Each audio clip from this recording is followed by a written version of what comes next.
Hi, my name is Jessica Orozco and my major is in criminal justice. This is my first year. I'm a freshman in Lone Star College. My two audiences here are my brother and my friend. Hello. Hi. And so my artist that I chose was Sophie Calle. So this is her. We're gonna start with her biography. So she's a French artist born in Paris in 1953. She is known for her very deeply personal and often unconventional work. She mixes photography, writing, and performance to explore things that like love, lost identity, and the blurry line between what's public and what's private. Sophie first gained attention in the early 1980s by following strangers and documenting their lives in the Venetian suite. She secretly followed a man to Venice while in the address book, the piece together someone's personality by calling people listed in a lost address book. Her art often feels like detective work mixed with diary entries. One of her most well-known pieces, Take Care of Yourself, came after a breakup. Instead of dealing with it alone, she asked 107 women to interpret the breakup email, turning heartache into a powerful group project. Sophie's work is emotional, curious, and boundary pushing. She's shown her art around the world and has received major awards like the Hasselblad Award and the Premium Imperial.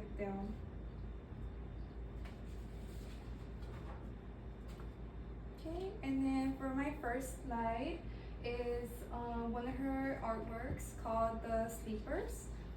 So The Sleepers from 1979 is one of Sophie's early conceptual works where she invited 28 people to sleep in her bed over 8 days, documenting the process through photographs and journal entries.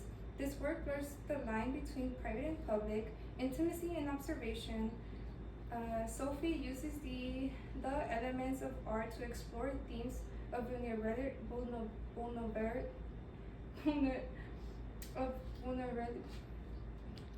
of routine and personal boundaries. The lines of the bed and bodies create a visual rhythm, emphasis, stillness, and repetition. Organic shapes of the figures contrast with the geometric bed, symbolizing both change and stability. Her muted color palette and black and white photography create a calm, neutral mood, focusing attention of subtle details. She captures imperfect textures like rumpled sheets and soft pillows, enhancing the intimacy of each scene. The shallow space of the photos draws viewers in uncomfortable flows, enhancing the voyeuristic tone. Soft lighting and gentle value transitions highlights the sleeper's vulnerability. Through asymmetrical balance and emphasis on the human form, Sophie invites viewers to notice personal differences in a shared space. Repetition and rhythm from documenting each sleep over time add a meditative flow to the series. While unity is maintained through the shared setting, variety appears in the different postures and attire of the sleepers. The psychological contrast between private rest and public exposure suggests movement despite the stillness of the figures. Overall, Sophie's work uses visual elements to deepen the emotional renaissance of her exploration of identity and observation, challenging our understanding of private and art itself. And then for her next art piece that she did was the one that I had mentioned earlier, which is the Venetian suite, where she follows a man named Henry B. from Paris to Venice, photographing him from a distance, recording his movements, and documenting her experience in both images and text. This performance conceptual piece combines photography, narrative, and surveillance, blurring the lines between art life and voyeurism. Sophie's Venice series masterfully applies elements and principles of art to explore themes of pursuit, secrecy, and emotional distance.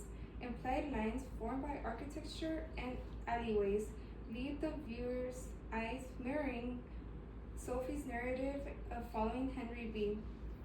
Geometric and organic shapes contrast to enhance visual interest, while partially obscured forms intensify the sense of distance. The use of space, from light alleyways to wide plazas, reflects both physical proximity and emotional separation. Guides attention to texture, from stone to water, adds realism and mirrors the layered complexity of her experience. Lighting and value, muted and natural, created cinematic tension, and her restrained color palette of earthy tones, reinforcing the quiet, watchful mood through principles like balance, often through symmetry and emphasis, which shifts between Henry's setting and text. Calle controls focus on emotional tone, contrast between private and public, light and shadow, enhances in the psychological depth with rhythmic repetition of motifs like streets and Henry's back creates narrative flow, while unity and variety is composition and text image interplays keep the viewers engaged in the story's obsessive and reflective nature. This art amplifies how the formal elements and principles can work together to build a conceptual and psychological narrative according of the ways that she viewed this. Decisions in supporting deepening meanings for her to exactly do that. Through her controlled compositions and use of everyday visuals, Calle's transitionals ordinary moments into a story about obsession, identity, and the act of seeing. Her work challenges the boundaries between art and life, and she invites us to reflect on the ethics of observation and the intimacy of distance. And then for her next artwork, she chose the Address Book, year 1983, where she explores identity, privacy, and voyeurism through the series of interviews with people connected to a man she never met. While not a traditional visual piece, it's still examined using the elements and principles. She uses lines through the written text, guiding the viewer as visual lines would in a drawing. Although it lacks physical shape and form, the fragments interviews build a conceptual portrait of the subject. Color is minimal, often black and white, creating a documentary tone to emphasize the ethical tensions in the work. Instead of tactile texture, she represents emotional and psychological texture through varied personal accounts. Space is conceptually the absence of the subject as a deliberation void filled by others' voices. The work achieves balance between personal insights and object observation, while contrast is seen in the tension between presence and absence. Sophie places emphasis on the process of construction identity through fragments, and it comes through the reader's journey, mimicking investigations or surveillance. With pattern repetition, the interview follows a consistent structure while maintaining variety in the tone and content. This creates unity in the theme and form while still offering diverse perspectives. In summary, Calle's The Address Book uses the formal elements and principles of art in conceptual and narrative way, inviting reflection on how identity is formed through others and how art can challenge our roles as viewers. Then for our next slide, for her next piece of art was the hotel in 1981, where the art project is in which she worked as a chambermaid in a Venetian hotel and secretly documented the person's belongings and behaviors of guests, blurring the lines between art and voyeurism.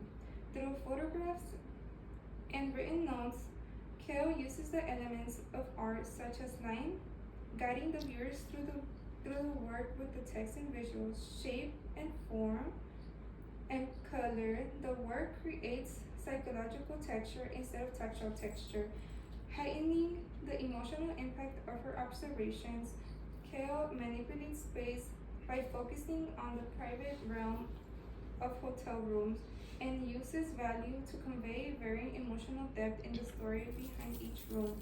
In terms of principles of design, she achieves balance between objectivity and intimacy, contrast between presence and absence, and emphasis on the personal items left behind rather than the guests themselves. The movement of the work mimics Calle's exploration room by room with pattern repetition, providing rhythm while revealing the diversity of guests' lives.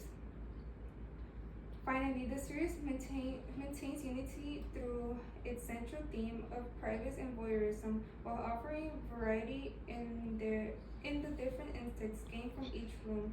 Kills the hotel uses these artistic movements to challenge our perception of identity, privacy, and the ethics of surveillance, turning an everyday setting into a complex exploration of human behavior.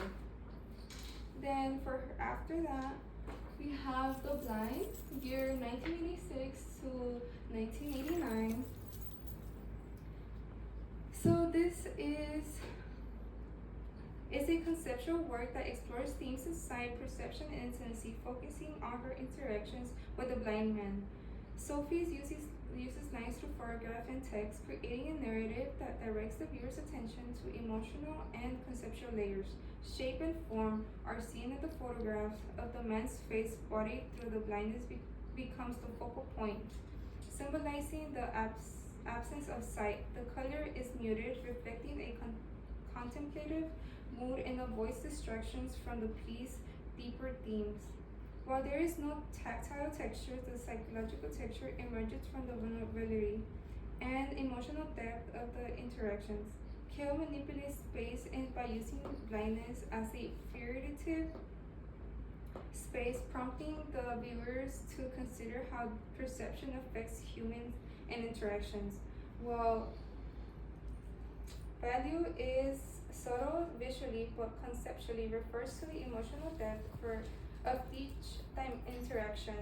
The principles of design are evident as Calle balances intimacy and detachment, creating contrast between sight and blindness and emphasis on the perception itself.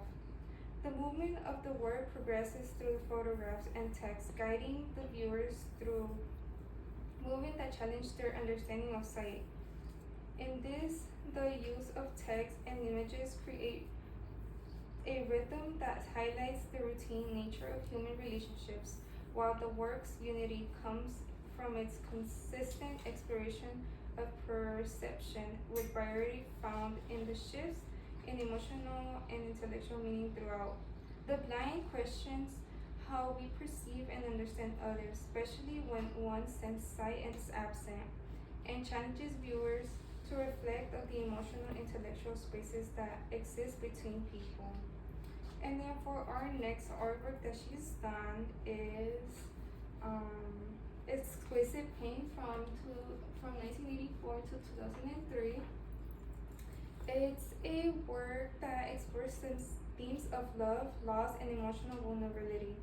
Through text and photographs, Calle recounts her painful breakup, inviting viewers into her emotional journey.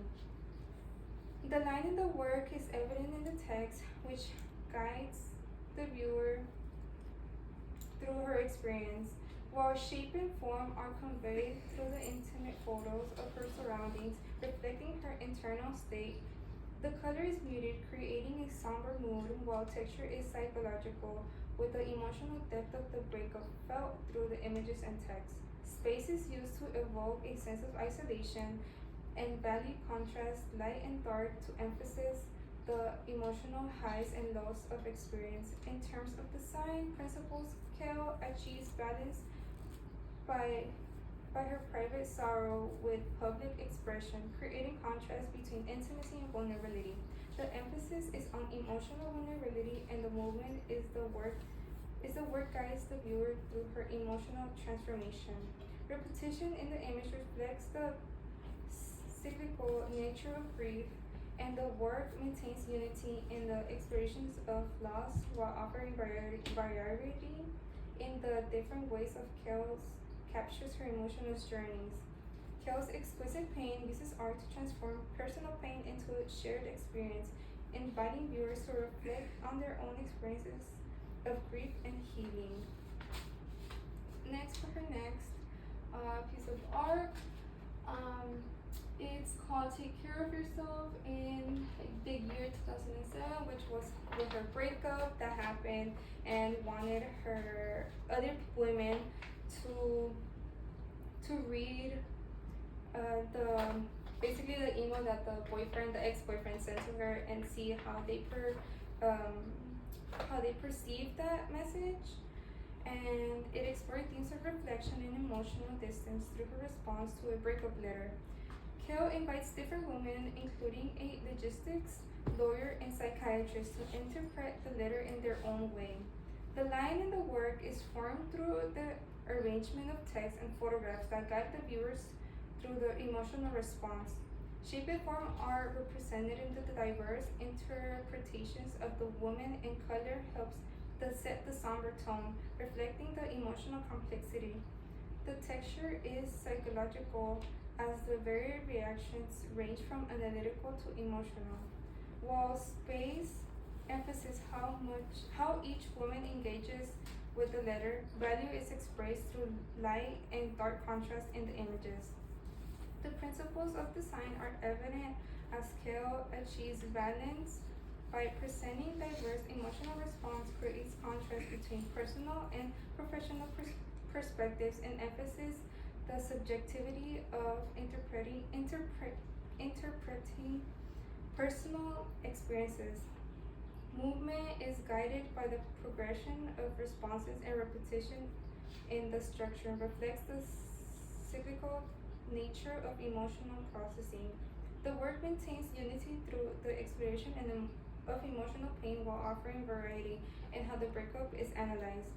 Calle's Take Care of Yourself invites viewers to consider the multiplicity of ways we process rejection and emotional experiences. Our next art piece of art is a film that is from 1996 called No Sex Last Night. It explores themes of intimacy, vulnerability, and emotional complexity through a documented encounter with a man in Venice, where they plan to have sex but ultimately do not. Calle uses line through text and photographs to guide the viewers through the emotional tension of the encounter. Shape and form are represented in photos of the woman's environment and body, while color remains subdued to maintain the contemplative tone. The texture is psychological, with emotional depth conveyed through the text and images, while space emphasizes the emotional distance between the two. Value, contrast, light, and dark emotions, reflecting the complexity of the experience. The principles of design are evident in Calle's balance of intimacy and attachment, contrast between expectation and reality, and emphasis on emotional complexity. Movement is guided by the progression of the narrative, and the repetition in text and images mirrors the cyclical nature of desire. The work has unity in exploration and exploring emotional vulnerability, while offering variety in its narrative structure. Calle's No Sex Last Night examines the emotional intricacies of intimacy and unfulfilled desire. Her next was the striptease in year 1981, where she explores themes of exposure, vulnerability, and performance. Calle documents herself performing in striptease in front of an audience, blending personal revelation and voyeurism. Line is presenting in the photographs and video, guiding the viewers through the act of undressing, while shape and form focuses on her body being exposed. Color sets an intimate tone, with lighting highlighting her body, and texture of psychological, inviting reflection of her tension between exhibitionism and privacy. Space emphasizes the public nature of her performance, while value contrasts light and shadow to enhance emotional intensity. Calle maintains balance between the private act and public displays, using contrast to create tension The emphasis in the act of revealing oneself. A woman follows the unfolding performance, the pattern repetition of undressing mirrors, the rhythmic nature of the striptease. The work maintains unity and exploring vulnerability and variety in perspectives. The striptease challenge boundaries between private and public spaces, questioning the nature of visibility and voyeurism. Now for her next art was The Detachment of 1996. It explores grief and emotional separation following her mother's death. Through photography, text, and video, Calle documents the process of detachment, highlights themes and absence and loss. Line is used in the photographs to guide the viewers through space that signify emotional distance. Shape and form are formed in images of objects linked up to her mother. Symbolizing loss. Color remains muted, reflecting the somber tone of the work.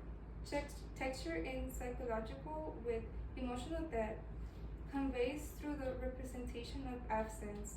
Space emphasizes the void left by her mother's death, while value contrasts light and dark to symbolize grief. Calle achieves balance between intimacy and separation, with contrast between presence and absence. The emphasis is on the emotional journey of detachment, and movement follows the narrative progression of her grieving progress. The work maintains unity in exploring loss, while variety comes from using different media to present her emotional experience. And then for slide number 11, this was See the Sea in 2011. It was a film that she has created where she invites a group of blind people to describe the sea after being led to a spot where they can feel it, despite not being able to see it. The work explores how perception and experience shape our understanding of the world. Line appears through the arrangement of participants' descriptions and photos, guiding viewers through each individual unique interpretation. Shape and form take on a conceptual quality, and the descriptions form a mental image of the sea, crafted from sensory experiences rather than sight. Color is minimal as the focus is on the subjective, emotional responses of the participants. The texture is emotional, with each description providing depth to the participants' personal connection to the sea. Space is created by the descriptions themselves, inviting the viewers into the participants' inner worlds, while value reflects the emotional weight of each response. In terms of design principles, Calle achieves balance by presenting each participant's description as equally important, reflecting the diversity of human experience. The contrast between blindness and the sea emphasizes the gap between physical sight and emotional perception. Emphasis is placed on how each individual experience of the world is shaped by their senses, and movement occurs as the viewer moves through the differing responses. Repetition is seen in the familiar structure of each description, while each remains distinct in its personal perspective. The work remains unified in its exploration of perception, yet varied by the unique ways of each participant images the sea.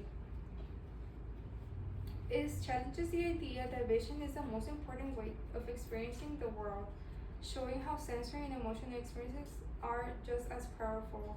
Calle's work invites us to consider how we understand and engage with the world around us. And now we have our next slide about Rachel Monique. This is about a woman in 2007, where she explores voyeurism, privacy, and the boundaries of identity. Calle secretly observes a woman named Monique, documenting her life through photographs and writing. The work raises ethical questions and surveillance on how we form identities from what we see and what we know about others. Line appears through the structure of Calle's narrative, guiding us through her observations of Monique's life. Shape and form emerges in the photos of Monique's personal moments, which are fragments but give a sense of her identity. Color is muted, reflecting the documentary feel and seriousness of the piece. Texture is emotional as we feel the tension between Calle's role as an observer and the invasion of Monique's privacy. Space is symbolic, with the physical distance between Calle and Monique's mirroring the emotional divide between the observer and the subject. Value contrasts light and shadows to create intimacy and discomfort. Calle uses balance by focusing equally on both the observer herself and the observee, Monique. The contrast between Monique's private moments and Calle's outsider perspective creates tension. Emphasis is placed on the act of watching, questioning what it means to know someone through observation. Movement is felt as we follow Calle's growing knowledge of Monique over time. Repetition in the photos and text highlights the ongoing act of surveillance. The work holds unity in its exploration of identity and with variety in the different perspectives offered through the photos and descriptions. In essence, Rachel Monique's delves into the complex dynamics of observation, identity, and privacy. Calle forces us to confront how much we really know about others and whether we have the right to watch them without their consent. And now for our final slide, which is called The Telephone in 2006. And this is basically Sophie's exploration of communication, intimacy, and vulnerability through a recorded phone conversation with a man she briefly dated. The conversation described a pair of photographs, raising questions about the line between private and public spaces. Line appears in the transcript of the conversation, guiding the viewers through the exchange. Shape and form are seen in the text layout, accompanying images presenting a fragment portrayal of the relationship. Color is minimal, allowing the conversation to remain the focal points. Textural is emotional, as the weight of the conversation is felt through the words. Space is symbolized in the arrangement of text and images, representing the distance between the two. Value contrasts light and the dark to enhance the emotional depth of the work. Calle achieves balance by presenting text and images equally. The contrast between the private nature of the call and its public displays creates tension. Emphasis is on the emotional vulnerability of the conversation, while movement occurs as the viewer follows the emotional shifts. The work maintains unity through the exploration of intimacy. The variety is in its format as presentation. In essence, The Telephone reflects on the complexities of communication and privacy, inviting viewers to reconsider the boundaries of intimacy. And that is it for my presentation. Do I have any questions? Why did you talk about this artist? Because this artist, as many as other artists, they create like different, like more paintings. They just paint more, and this person kind of just gave up photography and films. And so instead of doing what everybody else did, as in paintings and just using colors, she used more photography, like photographing people and their behaviors in the real world. Okay. Why does Sophie often blur the lines between the private and the public in her art? So she often mixes private and public in her work, because she wants us to think and wants to make us believe the connection we have with others. And by exposing moments like the sleepers, where she invited 28 people, I mean, who would agree with just sleeping on a random person's bed for 8 hours? Same with Rachel, where she was being observed and she was just taking pictures of her films, anything like that. And it just shows how vulnerable we are for interactions, and anybody could be filming us at any given point or taking pictures of us, and we would never know. And it's just how she understands that we are very vulnerable on our private lives. And what does it say about how we connect with others? Well, like I said, she shows her like that we are very vulnerable to our personal life, our private life. We always separate our public life from our private life. So she kind of shows that, and it's just how we navigate relationships with the real world. Yeah, that's it for my presentation.